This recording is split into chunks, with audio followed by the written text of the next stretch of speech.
وعباد الرحمن الذين يمشون على الأرض هونا وإذا خاطبهم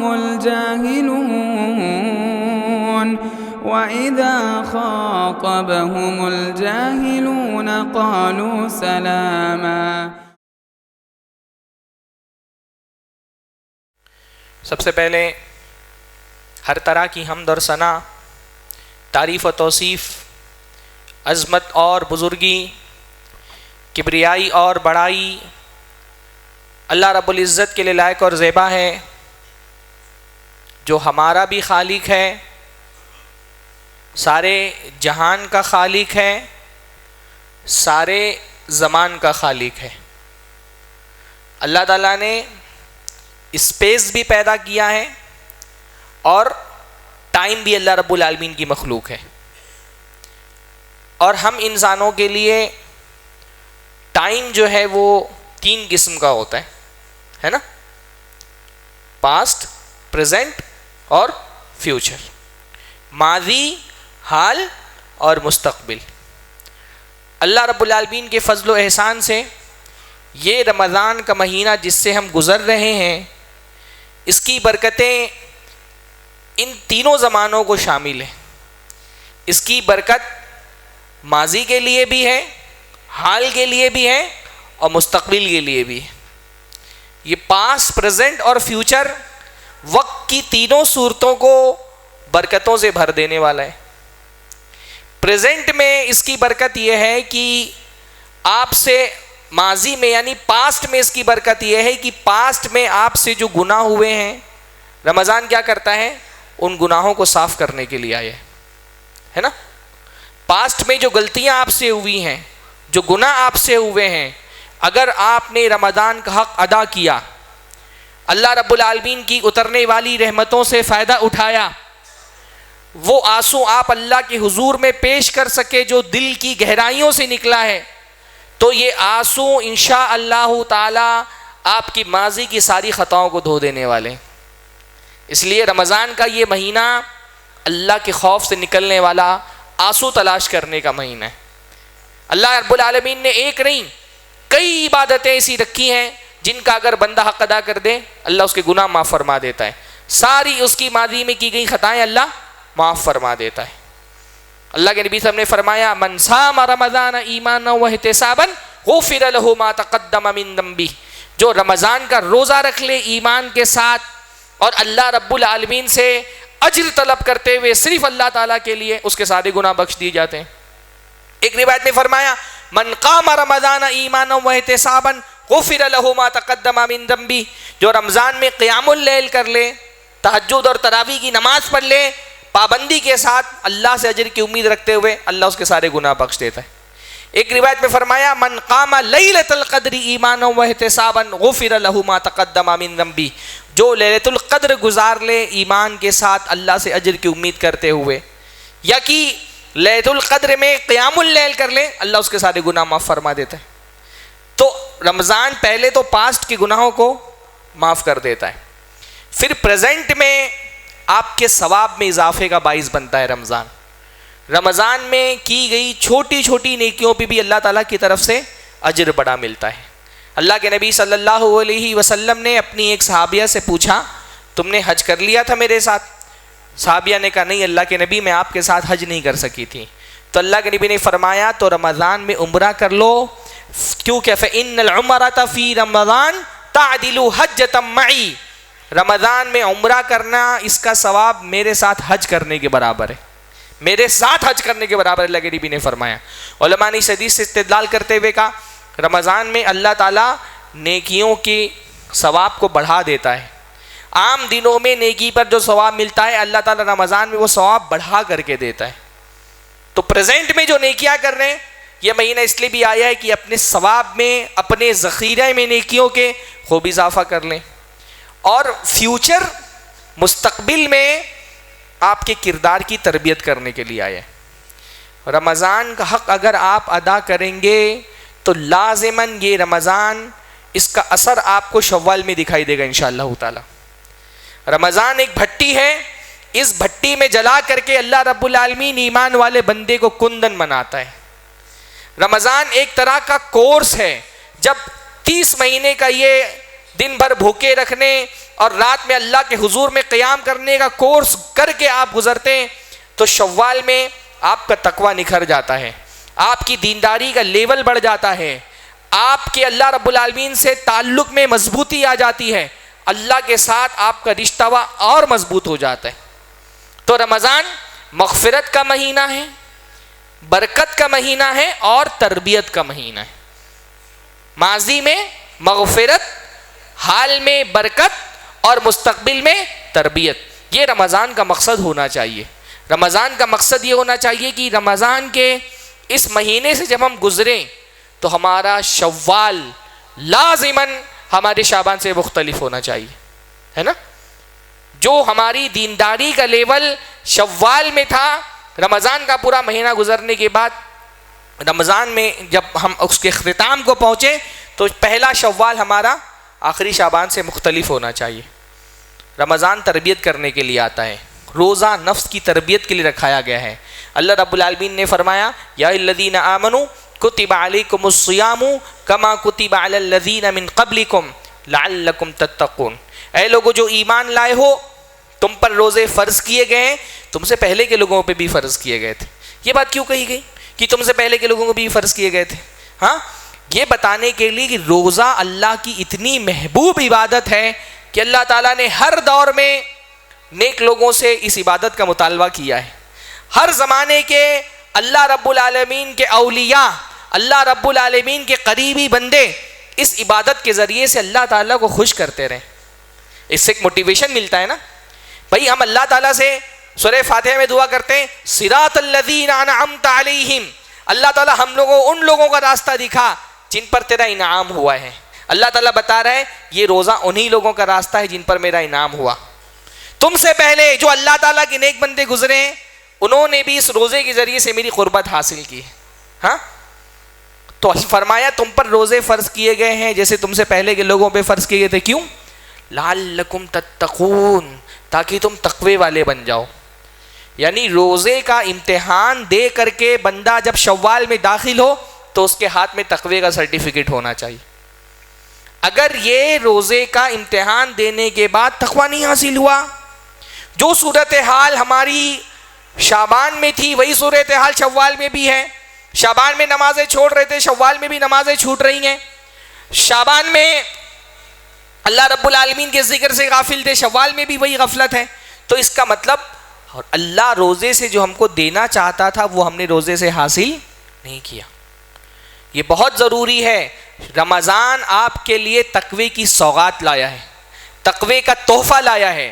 اگر یہ تحفہ آپ نے اس سے حاصل نہیں کیا، روزوں کے ذریعے سے تقوی نہیں سیکھا، تو اس کا مطلب آپ نے روزے کی برکت سے پورا فائدہ نہیں اٹھایا۔ بھائی عبادتوں کا مقصد محض ایک رسم کی ادائیگی نہیں ہوتا ہے، عبادت کا مقصد ہوتا ہے کہ عبادتیں جب آپ کے کردار کے، آپ کے دل کی گہرائی سے نکلتی ہیں تو آپ کے کردار کو تبدیل کرتی ہیں، ہے نا؟ جیسے نماز کے بارے میں کیا فرمایا؟ ان الصلاۃ تنہی عن الفحشاء والمنکر، نماز آدمی کو فحش اور منکر کاموں سے روکتی ہے۔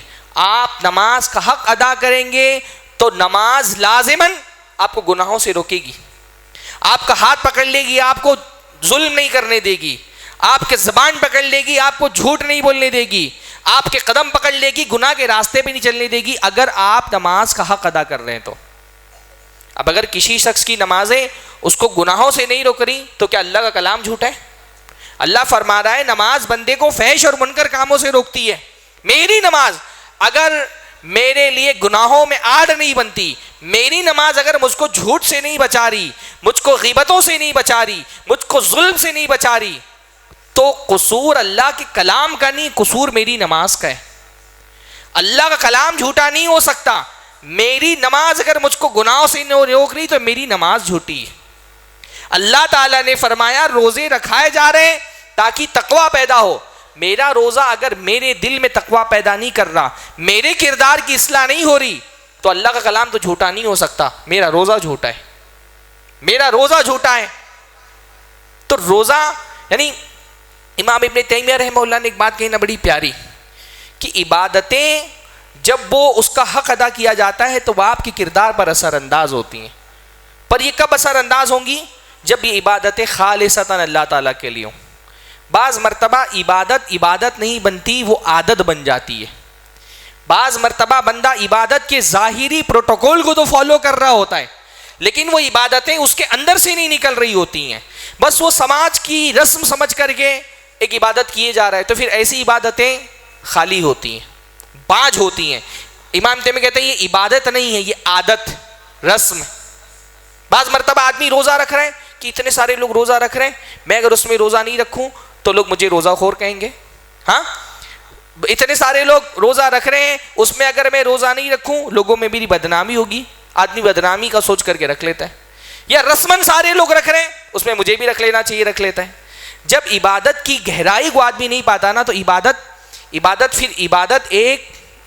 ایک پودا ہے. عبادت کا بیج آپ دل میں بوتے ہیں تو اس کا پھل نکلتا ہے. اگر یہ پھل نہیں نکل رہا، اس کا مطلب بیج صحیح جگہ پر ڈالا نہیں گیا ہے، دل کو نرم نہیں کیا گیا اس کے لیے. عبادتوں کا مقصد تقویٰ پیدا کرنا ہے. اگر تقویٰ نہیں پیدا ہو رہا تو یہ عبادتیں باج عبادت ہے. عبادت کا حق ہم نے ادا نہیں کیا، اس کا مطلب. تو روزہ کیا ہے؟ روزے کے ذریعے سے ہم اللہ رب العالمین کو کیا پیغام دینا چاہتے ہیں؟ روزے کا مقصد کیا ہے؟ روزے کے ذریعے سے ہمارے کردار میں کس قسم کی تبدیلی آنا چاہیے؟ روزے مطلب یہ نہیں کہ بندے نے روزہ رکھ لیا اس کو پتہ ہی نہیں روزے کے معنی کیا ہے. ہاں، سب سے پہلی بات تو بھائی روزہ جو ہے وہ اللہ رب العالمین کے لیے اس بات کا اعتراف ہے، اعلان ہے کہ اللہ رب العالمین میں رزق کا نہیں رزاق کا بندہ ہوں. روزہ رکھ کر کے بندہ اللہ تعالیٰ کے لیے اس بات کا اعتراف کر رہا ہوتا ہے، اللہ کھانا میری ضرورت ہے، میں اس کو چھوڑ نہیں سکتا. پانی میری ضرورت ہے، وہ مجھ سے چھٹتا نہیں. اللہ تعالیٰ روٹی میری ضرورت ہے، پر میں روٹی کا بندہ نہیں ہوں، روٹی دینے والے کا بندہ ہوں. روٹی دینے والا جب تک روٹی کھلائے گا کھا کر کے اس کا شکر ادا کریں گے. روٹی دینے والا جب روٹی سے روک دے گا تو کیا اس کی شکر گزاری ختم ہو جائے گی؟ نہیں. روٹی دینے والا جب روٹی سے روک دے گا، کھلانے والا جب کہے گا مت کھاؤ تو نہیں کھائیں گے اور اس کا شکر ادا کریں گے. تو کھلانے والا جب کہے کھاؤ تو کھانا عبادت، اور کھلانا والا جب کہے گی مت کھاؤ تو نہیں کھانا عبادت ہے. بندہ روزہ رکھ کر کے اللہ تعالیٰ کے لیے اعتراف کر رہا ہوتا ہے، اللہ رزق میری ضرورت ہے پر رزق میری زندگی کا مقصد نہیں ہے. کھانا میری ضرورت ہے، کھانا میری زندگی کا مقصد نہیں ہے. میری زندگی کا مقصد رزاق ہے. رزاق جب تک کھلائے گا تب بھی اس کا شکر ادا کریں گے، اور کھلانے والا جب کہے گا آپ مت کھاؤ تو نہیں کھا کر کے اور زیادہ اس کا شکر ادا کریں گے. اس بات کا اعلان ہے. بھائی کھانا تو مومن بھی کھاتا ہے، کھانا تو کافر بھی کھاتا ہے. اللہ تعالیٰ نے دنیا میں رزق دونوں کے لیے رکھا ہے. مومن بھی کھاتا ہے، کافر بھی کھاتا ہے. پر مومن کا کھانا کافر کے کھانے سے مختلف ہوتا ہے. کافر کھاتا ہے کیونکہ اس کو لگتا ہے زندگی کھانے کے لیے بنی ہے. کافر کی زندگی کا مقصد صرف کھانا ہے، اس کو رزاق سے کوئی تعلق نہیں رکھنا. اس کا سارا معاملہ صرف رزق کے ساتھ ہے، اس کی ساری توجہ صرف رزق پر ہے، اس کی ساری نظر صرف روٹی پر ہے. ایمان والا بندہ کھاتا ہے پر کھانے کو زندگی کا مقصد نہیں سمجھتا. اس کی نظر روٹی کے ساتھ روٹی دینے والے پر بھی ہے. اس کی دل میں رزق کی بھی محبت ہے، رزاق کی بھی محبت ہے. تو ایمان والا بندہ جانوروں کی طرح نہیں کھاتا. کافر کے بارے میں اللہ نے کیا فرمایا؟ الذین کفروا یتمتعون ویأکلون کما تأکل الانعام. جن لوگوں نے کفر کیا وہ بس مزے لینے کے لیے زندہ رہ رہے ہیں، ان کی زندگی کا مقصد عیاشی ہے. ویأکلون کما تأکل الانعام. اور کافر ایسے کھاتے ہیں جیسے جانور کھاتا ہے. جیسے جانور ہے نا، اس کی زندگی کا کوئی مقصد نہیں ہے. ہاں، جیسے کتا ہوتا ہے، اللہ تعالیٰ نے فرمایا کمثل الکلب. کتے کی زندگی کیا ہے؟ ہڈی کے گرد گھومتی ہے. ہاں، ان تحمل علیہ یلہث او تترکہ یلہث. کچھ چیز اس پہ لاد دو تو بھی ہاپتا رہتا ہے، نہیں لادو گے تو بھی ہاپتا رہتا ہے. کتے کی زندگی کا کوئی اعلیٰ ترین مقصد نہیں ہے، وہ بس اپنے ہڈی کا پجاری ہوتا ہے. ایسے کافر جو ہے نا، اس کی زندگی کوئی مقصد نہیں ہے، کھانا ہی اس کی زندگی کا مقصد ہے. ایمان والا بندہ کھلانے والے کے لیے کھانا چھوڑ کر کے اس بات کا اعتراف کر رہا ہوتا ہے کہ کھانا میری ضرورت ہے پر میری زندگی کا مقصد نہیں ہے. یہ اعتراف ہے روزہ کہ بندہ اللہ کے لیے رزق قربان کر کے رزاق کی عظمت کا اعتراف کر رہا ہوتا ہے. وہ بتا رہا تھا اس کی زندگی میں پرائرٹی رزق کو نہیں حاصل ہے, رزاق کو حاصل ہے نا. اسی لیے روزہ ایک طرح سے بندگی کا اعلیٰ ترین اظہار ہے. ہاں, اس دنیا میں دو ہی طرح کے نظریات پائے جاتے ہیں. ایک نظریہ اسلام ہے اور ایک نظریہ لبرلزم. لبرلزم کا مطلب کیا ہے کہ لبرلزم کی سب سے بیسک ویلیو ہے, بنیادی ویلیو, آزادی. انسان آزاد ہے, میرا جسم میری مرضی. ہاں, لبرلزم کا سب سے اعلیٰ ترین نعرہ کیا ہے؟ میرا جسم میری مرضی, میں آزاد ہوں. اور اسلام آزادی کا نام نہیں ہے, اسلام پابندی کا نام ہے. اسلام کا مطلب ہی کیا ہوتا ہے؟ سبمیشن, اللہ رب العالمین کے حوالے کر دینا اپنے آپ کو کہ میں آزاد نہیں ہوں, میں پابند ہوں. مسلم کس کو کہتے ہیں؟ عربی میں مسلم ایسے اونٹ کو کہا جاتا ہے جس کی ناک میں نکیل لگی ہو. اونٹ کے ناک میں جب نکیل لگا دی جاتی ہے نا, نکیل سمجھتے ہیں؟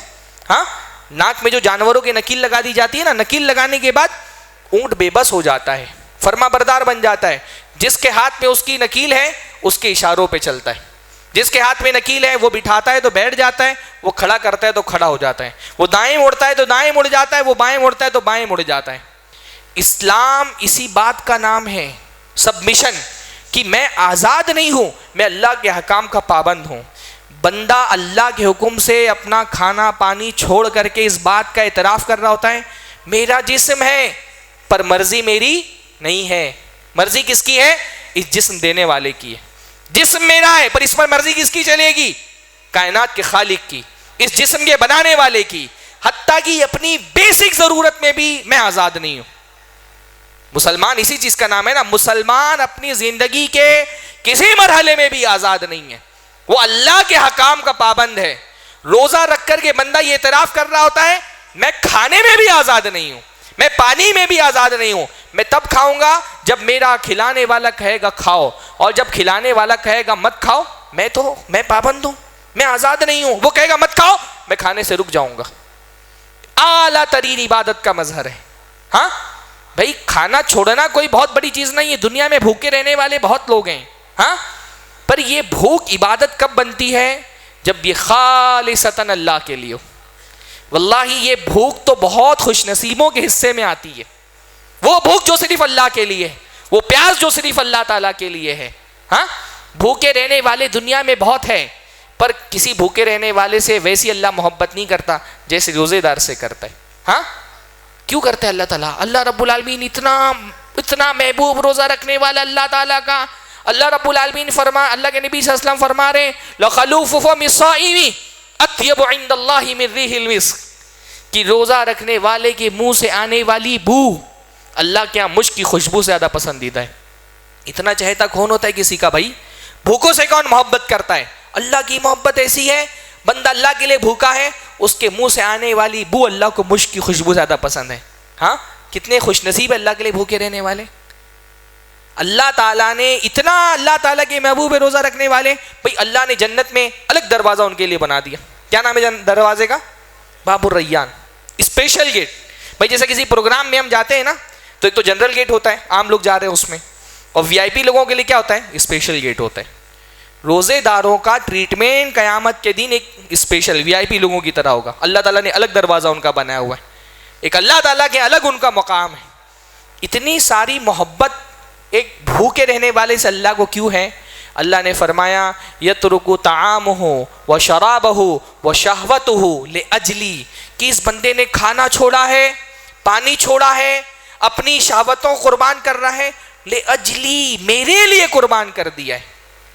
روزے کا سارا جو خلاصہ ہے نا وہ یہ لاجلی میں, کہ یہ قربانی کس کے لیے ہونی چاہیے؟ صرف اللہ تعالیٰ کے لیے ہونی چاہیے. تو جب بندہ صرف اللہ کے لیے قربانی کرتا ہے, روزہ اللہ کا محبوب ہو جاتا ہے روزے دار. اللہ ہم سب کو ان محبوبوں میں شامل فرما دے. ہاں, روزے کے بارے میں اللہ نے فرمایا تیسری وجہ, روزے کا مقصد ہے بندے کے اندر تقویٰ پیدا کرنا. کیسے روزہ تقویٰ پیدا کرتا ہے؟ بھائی دیکھیے, متقیوں کی تفصیل ڈیٹیل کے ساتھ اللہ تعالیٰ نے سورہ بقرہ میں بیان فرمائی. الف لام میم ذالک الکتاب لا ریب فیہ ھدی للمتقین. الف لام میم, یہ کتاب اس میں کوئی شک نہیں کہ اللہ کی طرف سے ہے اور ہدایت ہے متقیوں کے لیے. الذین یؤمنون بالغیب. متقیوں کی سب سے پہلی صفت کیا ہے؟ ایمان بالغیب، بغیر دیکھے ماننا. ایمان بالغیب کا مطلب کیا ہے؟ بغیر دیکھے ماننا.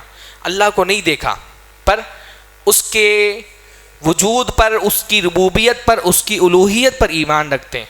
ایمان بالغیب یہ ہے کہ بندہ دیکھ تو نہیں رہا اللہ کو دیکھتے ہوئے، لیکن اس کا دل اس یقین سے بھرا ہوا ہے کہ اللہ تعالیٰ دیکھ رہا ہے، اللہ دیکھ رہا ہے. یہ ایمان بالغیب کا سب سے بڑا مظہر ہے کہ اللہ دیکھ رہا ہے. اور اللہ رب العالمین دیکھ رہا ہے، اس کا سب سے بڑا امتحان کب ہوتا ہے؟ روزے سے ہوتا ہے. ہاں، روزہ کیا ہے؟ ایمان بالغیب کا سب سے پیارا مظہر ہے. یعنی آپ بتائیے، آپ گھر میں اکیلے ہیں، کمرے میں کوئی نہیں ہے، فریج میں پانی رکھا ہے، مختلف قسم کے اناج رکھے ہوئے ہیں.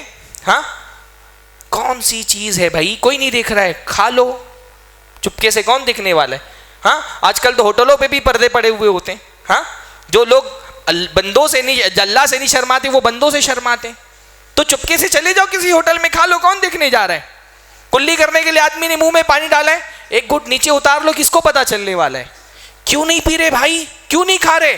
گلا سوکھ کر کے کانٹا ہو گیا ہے، عصر کی نماز کا وقت ہے، اذان کے لیے کلی میں منہ میں پانی ڈال لیا ہے، ایک گھٹ اتار لو گے بغل والے کو بھی پتا نہیں چلے گا. کیوں نہیں اتار رہے؟ کوئی نہیں دیکھ رہا، اللہ دیکھ رہا ہے نا. روزہ ہم کو یہ سبق دیتا ہے، اللہ دیکھ رہا ہے. روزہ اس بات کا امتحان ہے کہ تمہارے دل میں یہ ایمان ہے کہ نہیں کہ اللہ دیکھ رہا ہے. یہ ایمان جب دل میں مضبوط کر دیتا ہے نا بندہ کہ اللہ دیکھ رہا ہے، تو پھر اس کی زندگی تقوی سے بھر جاتی ہے. پھر وہ ہر گناہ کے وقت یہ یاد رکھتا ہے، کوئی دیکھ رہا ہو یا نہ دیکھ رہا ہو، اللہ دیکھ رہا ہے. روزہ ہم کو یہ سبق سکھاتا ہے. پھر روزہ رکھنے والا بندہ جب اس کی پریکٹس اللہ یہ کر دیتا ہے کہ تم اللہ کے لیے حلال چھوڑ دیتے ہو، تو حرام بدرجہ والا چھوڑ سکتے ہو، ہے نا بھائی. وہ کھانا جس میں تمہارے لیے کوئی نقصان نہیں ہے بلکہ تمہاری زندگی کی بنیادی ضرورت ہے، اگر وہ حلال اللہ کے لیے چھوڑ سکتے ہو، رمضان کے مہینے میں کھانا اللہ کے لیے چھوڑ سکتے ہو، تو رمضان کے علاوہ تماکو اللہ کے لیے چھوڑ سکتے ہو؟ چھوڑ سکتے ہو کہ نہیں چھوڑ سکتے ہو؟ جو نفس کی تربیت کرا رہے ہو اللہ کو خوش کرنے کے لیے کھانا چھوڑ کر کے، اس نفس کو سکھاؤ کہ جیسے اللہ کے لیے کھانا چھوڑ رہے جو تمہاری زندگی کی ضرورت ہے، تمہارے جسم کے لیے مفید ہے، اس اللہ کے لیے وہ سگریٹ بھی چھوڑو جو تمہاری زندگی کی ضرورت نہیں بلکہ تمہاری زندگی کا کینسر ہے. جس اللہ کے لیے پانی چھوڑ سکتے ہو جو تمہاری زندگی کی ضرورت ہے، اس اللہ کے لیے شراب چھوڑ دو. اپنی سگی بیوی کے قریب نہیں جا رہے ہو ساری تمناؤں کے باوجود، کیوں؟ کیونکہ روزہ رکھا ہوا ہے. اللہ کے لیے اگر اس حلال تعلق کو قربان کر سکتے ہو تو حرام تعلق اللہ کے لیے بدرجہ اولا قربان کر سکتے ہو. یہ سکھا رہا ہے روزہ ہم کو، ہم سیکھنا چاہیے ہم کو یہ روزے سے. ہاں اچھا، روزہ جو ہے نا وہ بندے کو بندوں سے ملاتا ہے. روزہ غم گساری اور غم خاری کی عبادت ہے. یعنی اللہ رب العالمین روزہ اس لیے بھی رکھواتا ہے تاکہ جو سال بھر کھا لیتے ہیں نا وہ بھوک کی درد کو سمجھ سکیں، وہ پیاس کی تکلیف کو سمجھ سکیں. دنیا میں آپ کے بھائی ایسے بھی ہیں جو رمضان کے علاوہ بھی بھوکے رہتے ہیں، جن کو اللہ تعالیٰ نے عطا فرمایا ہے نا، وہ بھوک کا درد نہیں سمجھ سکتے، وہ پیاس کی شدت نہیں سمجھ سکتے، ان کو نہیں سمجھ میں آتا بھوک کس تکلیف کا نام ہے. پر اللہ کے بندو، اسی اللہ رب العالمین کی زمین پر تمہارے بہت سارے بھائی ایسے ہیں جو رمضان کے علاوہ بھی بھوکے رہتے ہیں. ہاں، بہت سارے لوگ ایسے ہیں جن کی صورتحال ایسی ہوتی ہے کہ فاقوں نے تصویر بنا دی آنکھوں میں، گول ہو کوئی چیز تو روٹی لگتی ہے. ایسے بھی لوگ ہیں. ہاں، ماہ رمضان وقت سے پہلے نہیں آتا مگر گھر کی حالت دیکھ کر بچوں نے روزہ رکھ لیا. ایسے بھی لوگ ہیں. ان کا درد آپ کیسے سمجھیں گے؟ اللہ تعالیٰ روزہ رکھوا کر کے اس درد کا احساس آپ کے دل میں پیدا کرتا ہے کہ یہ بھوک اس کو کہتے ہیں، پیاس اس چیز کا نام ہے. تمہارا کوئی بھائی رمضان کے علاوہ روزے کی حالت میں بھوکا نہ رہے، اس کے غم کو سمجھو. اللہ تعالیٰ نے جن کے پیٹ بھرے ہوئے نا ان کو بھوک کی تکلیف کا احساس دلانے کے لیے روزہ رکھوایا ہے. ہاں، روزہ ہم کو صبر سکھاتا ہے. آخری بات کرتا ہوں، روزہ ہم کو صبر سکھاتا ہے.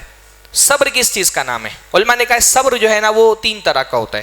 ایک ہوتا ہے ایسی مصیبتیں جن کو ہم دور نہیں کر سکتے، ان پہ صبر کر لینا. ہاں، دوسرا ہوتا ہے اللہ تعالیٰ کی اطاعت پہ صبر کرنا، نیکی کے کام پہ صبر کرنا. ہاں نیکی کا کام کرنے کے لیے نفس کو مارنا پڑتا ہے. اور تیسرا ہوتا ہے گناہ چھوڑنے پر صبر کرنا. گناہ چھوڑنے کے لیے نفس کو مارنا پڑتا ہے, صبر کرنا پڑتا ہے. یعنی بنیادی طور پہ علماء نے کہا ہے روزے دو طرح کے ہوتے ہیں.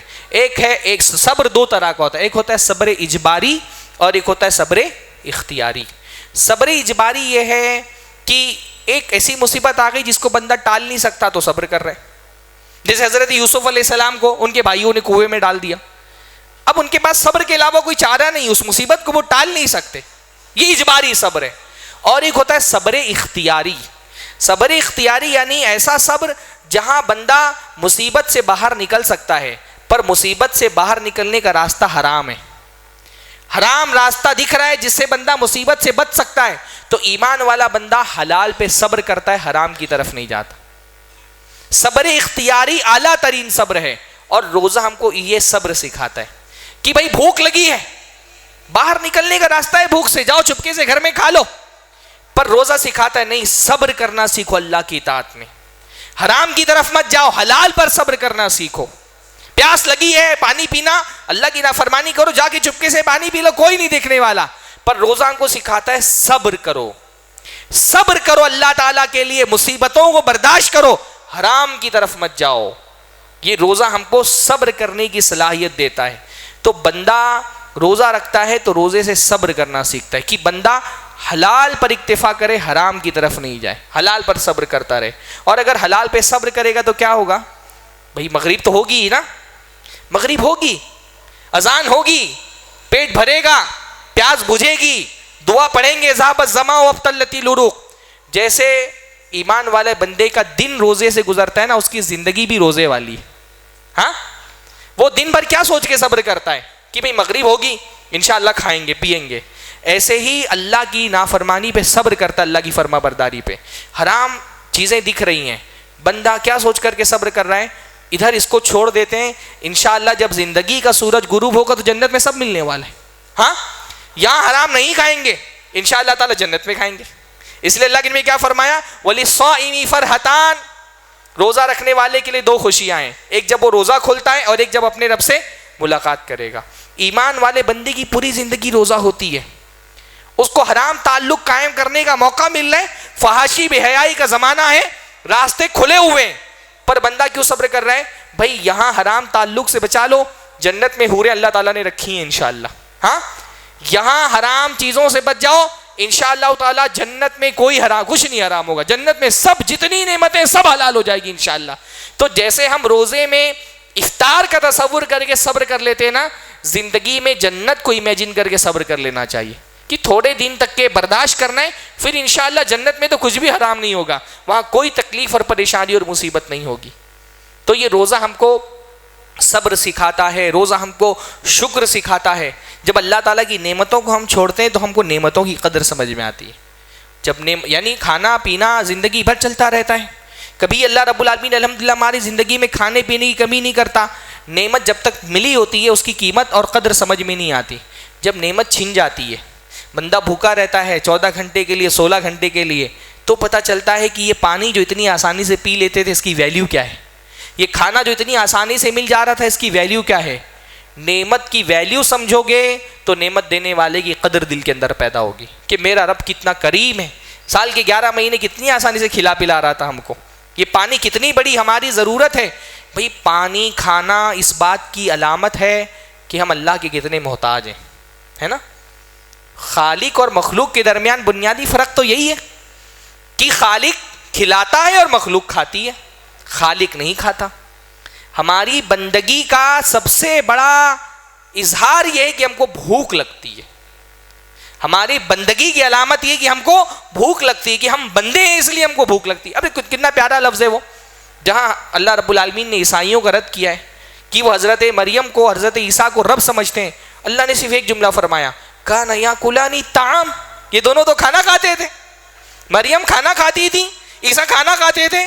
جو کھانا کھائے وہ رب کیسے ہو سکتا ہے.